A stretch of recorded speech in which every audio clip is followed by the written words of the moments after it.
S ಸರ್ಕಾರಿ ಶಾಲೆಗಳನ್ನು ಉಳಿಸಬೇಕಾದಂಥ ಸರ್ಕಾರ ಖಾಸಗಿ ಶಾಲೆಗಳ ಲಾಬಿಗೆ ಏನಾದರೂ ಬಿದ್ದಿದ್ಯಾ ಅನ್ನುವಂಥ ಭಾಳ ದೊಡ್ಡ ಅನುಮಾನ ದಕ್ಷಿಣ ಕನ್ನಡ ಜಿಲ್ಲೆಯ ಬಂಟ್ವಾಳದಲ್ಲಿ ಎದ್ದಿರುವಂಥದ್ದು. ಯಾಕಂದರೆ 2015ರಲ್ಲಿ ಕೇವಲ ಒಂದು 20-25 ಜನ ಮಕ್ಕಳಿಂದ ತುಂಬಿದ್ದಂಥ ಶಾಲೆಯಲ್ಲಿ ಈಗ ಸಾವಿರಾರು ಮಕ್ಕಳಿದ್ದಾರೆ. ಒಂದು ಖಾಸಗಿ ಟ್ರಸ್ಟ್ ಭಾಳ ಅದ್ಭುತವಾಗಿ ಒಂದು ಶಿಕ್ಷಣ ಸಂಸ್ಥೆಯನ್ನು ನಡೆಸ್ತಾ ಇದೆ. ಆದರೆ ಈಗ ಅದರ ಲೈಸೆನ್ಸ್ ರಿನ್ಯೂವಲ್ ವಿಚಾರದಲ್ಲಿ ಸರ್ಕಾರ ಮಾಡ್ತಾ ಇರುವಂಥ ನಿರ್ಣಯಗಳೇನಿದೆ ಅದು ಭಾರಿ ವಿವಾದಕ್ಕೆ ಕಾರಣ ಆಗಿದೆ. ನಾನೀಗ ಶಾಲೆಯಲ್ಲಿದ್ದೀನಿ, ನೀವು ದೃಶ್ಯಗಳಲ್ಲಿ ಗಮನಿಸಬಹುದು. ಇವತ್ತು ಆ ಶಾಲೆಯ ಎಲ್ಲ ವಿದ್ಯಾರ್ಥಿಗಳು ಮತ್ತು ಪೋಷಕರು ಬಿಸಿಲಿನಲ್ಲಿ ನಿಂತು ಸರ್ಕಾರದ ವಿರುದ್ಧ ಒಂದು ಪ್ರತಿಭಟನೆಯನ್ನು ನಡೆಸ್ತಾರೆ.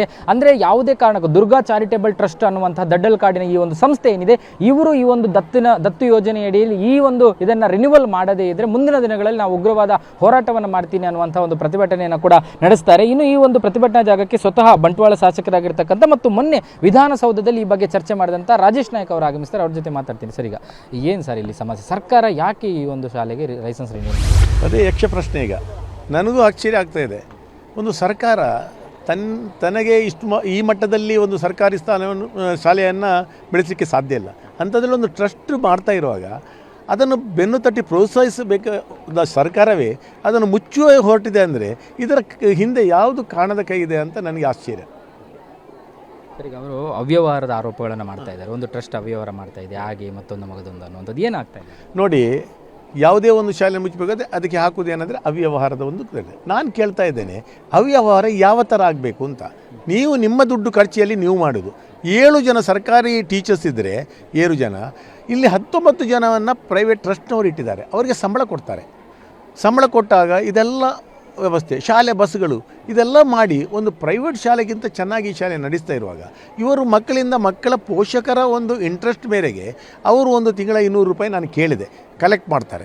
ಬೇರೆ ಎಲ್ಲ ಶಾಲೆಗಳು, ಸರ್ಕಾರಿ ಶಾಲೆಗಳಲ್ಲಿ ಇಂಗ್ಲೀಷ್ ಮೀಡಿಯಮ್ದಾಗ ಇಂಗ್ಲೀಷ್ ಟೀಚರ್ ಕೊಡಲಿಕ್ಕೆ ಆಗೋದಿಲ್ಲ ಅಂತ ಇಂಥ ವ್ಯವಸ್ಥೆಗಳು ಎಲ್ಲ ಶಾಲೆಯಲ್ಲಿದೆ. ಆದರೆ 200 ರೂಪಾಯಿ ಕಲೆಕ್ಷನ್ ಮಾಡಿ ಎಲ್ಲ ಇವತ್ತು ನಾನು ಪೇರೆಂಟ್ಸ್ ಭಾಳಷ್ಟು ದೊಡ್ಡ ಸಂಖ್ಯೆಯಲ್ಲಿ ಸೇರಿದಾಗ ನಾನು ಪೇರೆಂಟ್ಸ್ ಅಂತ ಮಾತಾಡಿದೆ. ಅವರೆಲ್ಲ ಹೇಳಿದ್ರು ನಾವು ಸ್ವಇಚ್ಛೆ ಅಂತ ಕೊಡ್ತೇವೆ ಸರ್ 200 ರೂಪಾಯಿ, ಯಾಕೆಂದರೆ ಇನ್ನೂ ಟೀಚರ್ಸ್ ಚೆನ್ನಾಗಿ ಟೀಚರ್ಸ್ಗಳನ್ನು ಇಡ್ಲಿ ಅಂತ. ಅದನ್ನೇ ಅವ್ಯವಹಾರ ಅಂತ ಹೇಳಿದರೆ 19 ಜನ ಟೀಚರ್ಸ್ಗೆ 200 ರೂಪಾಯಿ ಶಾಲೆಯಲ್ಲಿ ಕೊಡಲಿಕ್ಕೆ ಸಾಧ್ಯನಾ?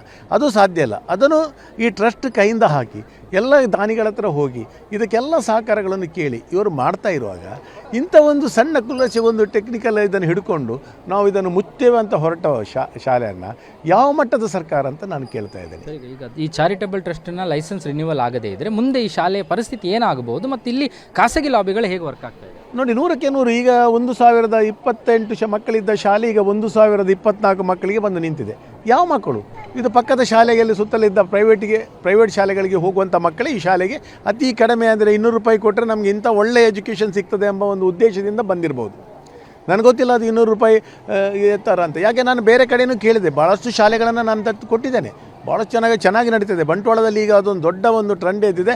ಎಲ್ಲ ಶಾಲೆಗಳನ್ನು ದತ್ತು ತಗೊಳ್ಳೋದು ಮತ್ತು ಚೆನ್ನಾಗಿ ನಾನು ಒಳ್ಳೆ ಇಲ್ಲಿ ಕಲಿತ ಮಕ್ಕಳು ಹಳೆ ವಿದ್ಯಾರ್ಥಿಗಳನ್ನೆಲ್ಲ ಸೇರಿಸಿಕೊಂಡು ಶಾಲೆಗಳನ್ನು ದತ್ತು ಕೊಡುವಂಥ ಕೆಲಸ ಮಾಡ್ತಾ ಇದ್ದೇನೆ. ಅದರಲ್ಲಿ ಒಳ್ಳೆ ರೆಸ್ಪಾನ್ಸ್ ಕೂಡ ಇದೆ. ಇದು ಏನಾಗಿದೆ, ಕೆಲವೊಂದು ಪ್ರೈವೇಟ್ ಶಾಲೆಗಳು ನಡೆಸುವವರಿಗೆ ಇದೊಂದು ಕೆಂಗಣ್ಣಾಗಿದೆ. ಯಾಕೆಂದರೆ ಈ ಥರ ಆದರೆ ನಮ್ಮ ಶಾಲೆಗಳ ಗತಿ ಏನು ಅಂತ. ಅದಕ್ಕೆ ಸಣ್ಣದೊಂದು ವಿಷಯ ಅಂತ ತಗೊಂಡು ಈ ಶಾಲೆಯನ್ನು ಮುಚ್ಚಲಿಕ್ಕೆ ಹೊರಟಿದ್ದಾರೆ. ಅದಕ್ಕೆ ಕೆಲವು ಕಾರಣದ ಕೈಗಳು ಸಪೋರ್ಟ್ ಮಾಡ್ತಾ ಇದ್ದಲ್ಲ. ಇದು 100ಕ್ಕೆ 100 ಪಾಪದ ಕೆಲಸ ಅಂತ ನಾನು ಹೇಳ್ತೇನೆ. ಈ ಪಾಪದ ಕೆಲಸದಲ್ಲಿ ನಾವು ಯಾರು ಭಾಗಿಯಾಗಬಾರ್ದು. ನಾವು ಇದಕ್ಕೆ ಹೋರಾಟ ಮಾಡಲೇಬೇಕು. ಹೋರಾಟ ಮಾಡಿ ಶಾಲೆಯನ್ನು ಉಳಿಸಲೇಬೇಕು. ಸರ್, ಇದರ ಹಿಂದೆ ಅಂದರೆ ನಾವು ಕೇಳುವಂಥದ್ದು BO ಅವರಿಗೆ ಯಾರ ಒತ್ತಡ ಇದೆ ಅಂತ ಅನ್ಸುತ್ತೆ ನಿಮಗೆ? BO ಅವ್ರ ಹತ್ರ ನಾನು ಕೇಳಿದೆ, ಯಾರ ಒತ್ತಡ ಮಾರೆ, ನಾನು ಅವ್ರ ಹತ್ರ ಮಾತಾಡ್ತೇನೆ ಅಂತ. ಅವ್ರು ಹೇಳಿದ್ರು ನನಗೆ ಡಿಸ್ಟ್ರಿಕ್ಟ್ ಮಿನಿಸ್ಟರ್ ಹೇಳಿದ್ದಾರೆ, ಇದು ಕೊಟ್ಟರೆ ನಾನು ನಿನ್ನನ್ನು ಸಸ್ಪೆಂಡ್ ಮಾಡಿಬಿಡ್ತೇನೆ ಅಂತ ಹೇಳಿ ನಿನ್ನೆ ನನಗೆ ಖುದ್ದು ಹೇಳಿದ್ರು ಅವರು. ತನಿಖಾ ವರದಿ ಏನಾಗಿದೆ? ತನಿಖೆ ವರದಲ್ಲಿ ಏನಿಲ್ಲ ಸರ್, ಎಲ್ಲ ಏನು ತೊಂದರೆ ಇಲ್ಲ ಅಂತ ಹೇಳ್ತಾರೆ. ಏನು ನೋಡಿ, ನಾನು ಕೇಳ್ತೇನೆ, ನೀವು ಖರ್ಚು ಮಾಡೋ ಶಾಲೆಯಲ್ಲಿ ಯಾರ ದುಡ್ಡನ್ನು ನೀವು ತನಿಖೆ ಮಾಡ್ತೀರಿ? ಸರ್ಕಾರ ಏನಾದರೂ ಕೊಟ್ಟಿದ್ದೆ ತನಿಖೆ ಮಾಡಲಿ. ಸರ್ಕಾರ ಕೊಟ್ಟು ಏನಾದರೂ ಅವ್ಯವಹಾರವಾಗಿದ್ದರೆ ಅದ್ರ ಖಂಡಿತ ಮಾಡಲಿ. ಯಾವುದೋ ಒಂದು ಪಬ್ಲಿಕ್ ವರ್ಕ ಮತ್ತೊಂದು ಸರ್ಕಾರ ದುಡ್ಡ ಇಲ್ಲಿ ಏನು ಸರ್ಕಾರ ಹಾಕಿದೆ?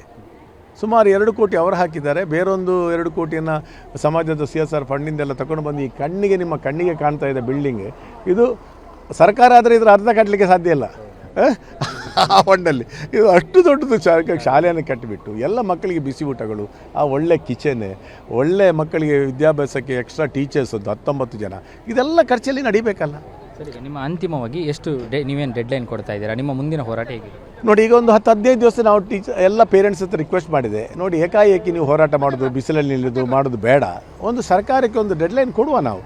ಮತ್ತು ಅವ್ರು ಮಾಡಿಲ್ಲ ಅಂತಾದರೆ ನಿಮ್ಮ ಜೊತೆ ನಾನು ಇದ್ದೇನೆ. ಖಂಡಿತವಾಗಲೂ ನಾನು ಬಿಡೋದಿಲ್ಲ ಈ ಹೋರಾಟನ. ಯಾಕೆಂದರೆ ನನ್ನ ಶಾಲೆ, ನಾನು ಇನ್ನೂ ಒಂದು 10-15 ಶಾಲೆಗಳನ್ನು ನಾವು ಈ ಥರ ಕೊಟ್ಟಿದ್ದೇವೆ. ಎಲ್ಲ ಶಾಲೆಗಳು ಈಗ ಚೆನ್ನಾಗಿ ಮಾಡ್ತಾ ಇದ್ದಾರೆ. ಭಾಳಷ್ಟು ಶಾಲೆಗಳನ್ನು ಚೆನ್ನಾಗಿ ಮಾಡ್ತಾ ಇದ್ದಾರೆ. ಅದು ಮಜಿಯಲ್ಲಿ ಇರಲಿ, ನನ್ನ ಇಲ್ಲಿ ಅಮಟಾಡಿಯಲ್ಲಿ ಇಲ್ಲಿ ಕೆಲವು ಶಾಲೆಗಳು, ಬೆಂಗಳೂರಲ್ಲಿರುವ ಕೆಲವು ಜನ ಒಳ್ಳೊಳ್ಳೆ ಸ್ಥಿತಿವಂತರನ್ನು ಕರೆದು ನಾವು ಅವರಿಗೆ ಕೊಟ್ಟು ಚೆನ್ನಾಗಿ ಮಾಡ್ತಾ ಇದ್ದಾರೆ. ಇವರೆಲ್ಲ ಆಲೋಚನೆ ಮಾಡ್ತಾರೆ. ಇನ್ನು ಪ್ರೈವೇಟ್ನವ್ರಿಗೆ ಇದರಿಂದ ಮುಚ್ಚಿದರೆ ಏನು ಲಾಭ ಆಗ್ಬೋದು? ಖಂಡಿತವಾಗಿ ಈ ಮಕ್ಕಳು ಎಲ್ಲಿ ಹೋಗ್ತಾರೆ? ಈ ಶಾಲೆ ಮುಚ್ಚಿದರೆ ಈ ಮಕ್ಕಳು ಎಲ್ಲಿ ಹೋಗ್ತಾರೆ? 15,000 20,000 ಫೀಸ್ ಕೊಟ್ಟು ಅವರ ಶಾಲೆಗೆ ಹೋಗಬೇಕಲ್ಲ. ಈಗ 100ಕ್ಕೆ 100 ಇದ್ದಾರೆ. ಅದಕ್ಕೆ ಕೆಲವು ಪೊಲಿಟಿಕಲ್ ಇನ್ಫ್ಲುಯೆನ್ಸ್ಗೆ ಕೆಲವು ಜನರನ್ನು ಯೂಸ್ ಮಾಡ್ತಾ ಇದ್ದಾರೆ. ಇದಿಷ್ಟು ರಾಜೇಶ್ ನಾಯ್ಕ್ ಅವರ ಮಾತು. ಒಟ್ಟಾರೆಯಾಗಿ ಏನಂದರೆ ಸರ್ಕಾರ ಈ ಒಂದು ಶಾಲೆಯನ್ನು ಮುಚ್ಚಲಿಕ್ಕೆ ಸರ್ಕಾರವೇ ಪ್ರಯತ್ನ ಪಡ್ತಾ ಇದೆ. ಇದರ ಹಿಂದೆ ಇಲ್ಲಿನ ಖಾಸಗಿ ಶಾಲೆಗಳ ಲಾಬಿ ದೊಡ್ಡ ಮಟ್ಟದಲ್ಲಿ ವರ್ಕ್ ಆಗ್ತಾ ಇದೆ ಅನ್ನುವಂಥದ್ದು ಅವರ ಆರೋಪ. ಕ್ಯಾಮರಾ ಪರ್ಸನ್ ಅಶೋಕ್ ಜೊತೆ ಭರತ್ರಾಜ್, ಏಷ್ಯಾನೆಟ್ ಸುವರ್ಣ ನ್ಯೂಸ್, ಮಂಗಳೂರು.